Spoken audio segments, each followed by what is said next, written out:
It's been just 5 years since the Walt Disney Company was taken over by a new management team. Now, as a result, Mickey Mouse not only has a star on Hollywood Boulevard, he's also a star on Wall Street. His corporate masters have made the Disney Company an international purveyor of what's been called a unique synthetic experience. When you wish upon a star. Once upon a time, not so very long ago, the Magic Kingdom had fallen on hard times. King Walter had passed away, and corporate raiders were storming the battlements. But just when all seemed lost, a couple of financial knights and wizards swooped in to save Minnie and Mickey and Bambi and all their pals. Frank Wells and Michael Eisner had survived the jousts and other corporate fiefdoms and had prospered. Now they dreamed of awakening this sleeping beauty of a company and making Mickey one very rich mouse. And your reward shall be 1 million golden Azuzas. 1 million golden Fazuzas turned out to be over $5 billion. That's what the Disney Company will gross this year after riding a crest through the booming 80s. Analysts say the secret to Disney's phenomenal growth has been a mix of hard-driving, aggressive creativity, maximized resources, and great timing. Chief Executive Officer Michael Eisner. Well, the country was ready in the 80s for entertainment. The economy was booming. People had a lot of disposable income. We got real lucky with movies. We even made a Disney movie, Little Mermaid, that was a smash. And home video came into being. We made more money on the release on video of The Little Mermaid than the entire corporation made, including all of its parks and its worldwide operations in 1984, in one home video. 1984 was the last of the pre-Eisner years. After taking over, he built the company on 3 bases: the movies, the theme parks, and the consumer products division, and managed to sustain record annual growth without falling into some of the familiar traps of the last decade.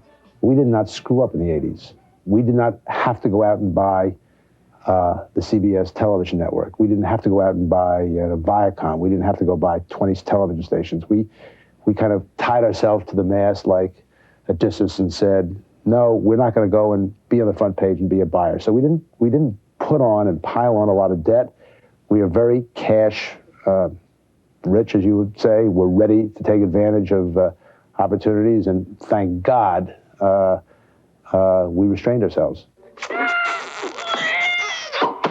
Eisner did not restrain his team from exploiting Disney's traditional assets.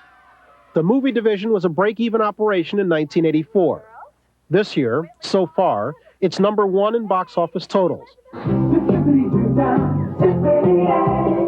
By almost doubling ticket prices at its theme parks, the company has created in just 5 years a cash monster. Total theme park revenues last year, $2.5 billion. Mickey's hair. And the fastest growing division is now consumer products. There are 73 Disney stores. Wow. And now there's even a prototype Mickey's Kitchen in Southern California. We need 2 Jumbo Dumbo burgers. For meat eaters, there's a Goofy burger. For vegetarians, a Mickey burger. And for everybody, French fries, stamped out in the shape of a well-known mouse. I've seen little kids, 6 months old, a year old, 2 years old, see that image, those 2 round ears and that round head, and they go berserk.